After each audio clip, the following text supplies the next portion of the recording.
Hi, Barbara. How are you? Hi there, James. I'm well, and you? Oh, you just look absolutely ravishing today in that color. Well, thank you. So what's the weather like in Miami? I understand winter is setting in, and it's down now in the 80s.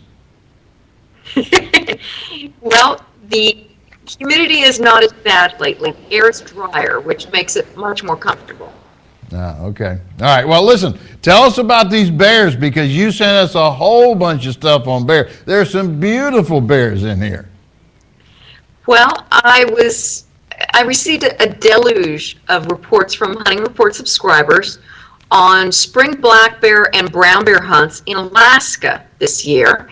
And I did a little bit of research and put together a summary, you might say, of bear hunting opportunities in Alaska for anyone wanting to research such a hunt for next year.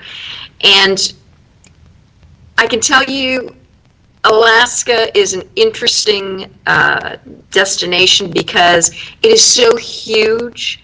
What goes on one end has absolutely nothing to do with what's going on another end. So when you look at hunting opportunities in Alaska, you really have to look at what the region that you're looking at has to offer. What is the situation in a specific area? And that's true with bear hunting as it is with moose hunting and every other species that Alaska offers. And if you're looking for a good spring bear hunt in Alaska, there's a couple things that you need to keep in mind. There's two ways that you might end up hunting them. One is you're going to be on a boat going around shorelines, spotting bears from the shore, and that's usually during the spring when the bears have come out of hibernation and they're coming to areas that have green up in the river basins and in the creek bottoms and so forth, and they're looking for those rich green grasses that they're going to feed on when they first come out of hibernation. So you're glassing for those, and you're going to be stalking on very rocky shorelines. You might be stalking through some boggy, swampy areas, and you could have shots that are very close to long range, and your biggest challenge is you want to make sure you hit that bear so that it can't get into the tree line. You don't want to be tracking a bear in the tree line in Alaska, especially a brown bear. You can equate that to tracking a wounded leopard in the brush in Africa. They will come after you the same way a leopard will, and they will eat you. No, you're absolutely right about that. No. You know, Barbara, when I was up there, and I have been bear hunting, and in fact, I was fortunate enough to go out to Baranof Islands a few years ago, and one of the people that was hunting with me had, in fact, wounded a black bear, which is highly, people don't understand how dangerous that bear is.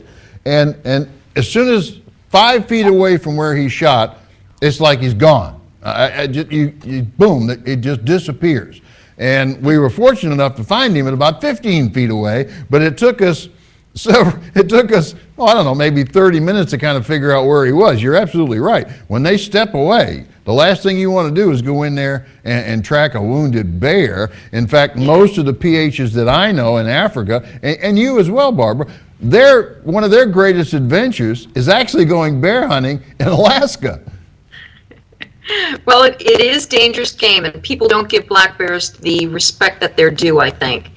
Now, if you're looking at a black bear hunt in Alaska, the most popular place to go is in southeast Alaska, and most people think of Prince of Wales Island and Kiwi Island, and I'm probably pronouncing that incorrectly. It's Kauai Island, I believe.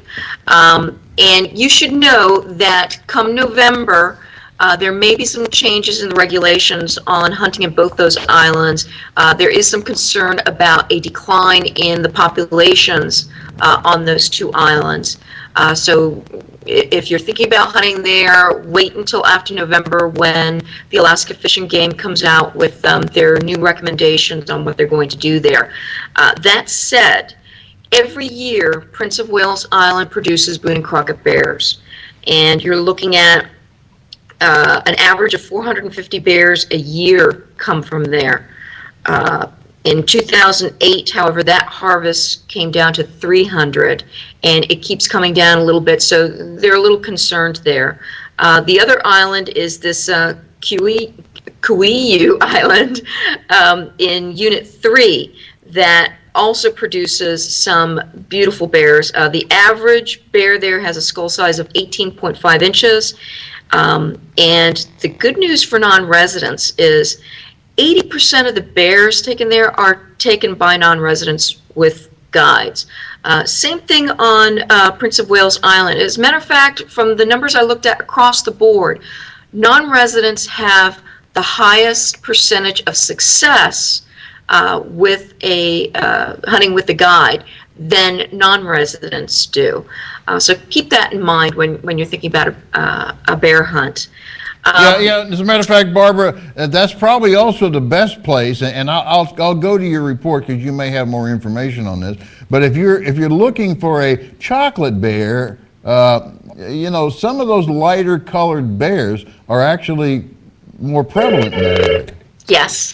In fact, one of the subscribers that submitted a report took a bear that had a dark body and light-colored legs, which is an unusual trophy. Right. So you can find variations in color phases in Alaska. One of the most coveted color phases is what they call a glacier bear or blue bear. Which is a black bear that has more of a gray-blue, kind of a gun gray color to it. Right, and very hard to find, actually. I haven't seen many of those. I've only heard about those. I haven't seen them. But you sent us some pictures, Barbara. I mean, I'm looking at a picture here, actually, and I'm going to put it on the screen. Carol Woolley took a black bear, and she's out there. Obviously, I think that's probably with her pH. I'm making a guess. But that was a 7-foot bear with an 18-plus inch skull. That was an amazing bear. Mm-hmm. And that was from Southeast Alaska. That was Southeast Alaska. Right, exactly. Yes. And that is from a boat hunt. And when you look at these boat hunts, there's a couple things that you need to keep in mind. One thing is you want to find out how many hunters are on them at the same time because they can get a little crowded. If you're a little claustrophobic, like I am, you want to make sure that it's of a size and not so crowded that you're going to feel pent in. Right. Some of these boats up on the screen now, Barbara, Leon Munyon took a beautiful brown bear in Kodiak Island? Yes, this is Kodiak Island, Unit 8. And Kodiak is known for producing the biggest brown bears in the world. And they regularly produce record book bears. Many of the bears taken here, let's see, many of them will meet the SCI minimum of 25 inches. That's the average bear taken on Kodiak. Right, and right now on the screen, we have Pamela Atwood, probably my favorite female hunter, and she always hunts with a monster pistol, and she's sitting up here with a marvelous looking black bear, and I'm not sure exactly where that was taken. Do you know? That was also taken in Southeast Alaska. And that was taken with Jimmy Rosenbruch of Glacier Guides, Inc. And he has a boat operation also. His boat is huge, and I'm told that it is quite luxurious and very comfortable to hunt from. Yeah, I haven't been on the new boat, but when I was up there, I was on the old boat, actually, which was a very nice boat. I haven't been on the new boat yet. But I certainly know Alicia Mutz, as she's referred to, and Mom and Dad as well. That's a great bunch of folks to hunt with, and they have a beautiful operation up there. You know, the next bear we have was taken by, and I'm not sure if I'm going to pronounce his name correctly, Richard Bonander? Bonander, yes. And that one was also taken on Kodiak. Beautiful bear. That was also Boone and Crockett bear, by the way. Yeah, that was a score of 28 and a quarter Boone and Crockett, I think. Right. Okay, and the last bear we have that you sent us was Stan Atwood. Yes, he hunted with his wife. They both took some very nice bears. I believe Stan's made SCI, and Pamela's made, and I'm sorry, I'm looking for the information. I had it right in front of me, and now I can't find it.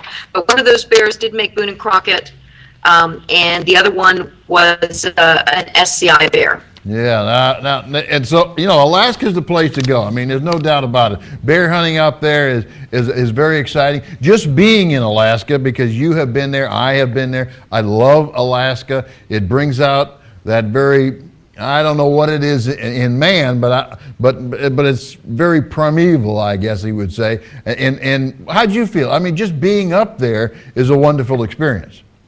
It really is, and it's true wilderness hunting, and it's beautiful. You really get the sense of the feeling that you are in the last frontier. Right. Okay, we got to run, Barbara. Thank you very much for the bear pictures. We hope to have another photographic report from you next week. Will do. And anybody who would like more information should check out our September issue. We've got a full report all about hunting bears all over Alaska. Okay, absolutely. Okay, thank you very much, Barbara. We'll see you again next week. Okay, bye-bye. Bye.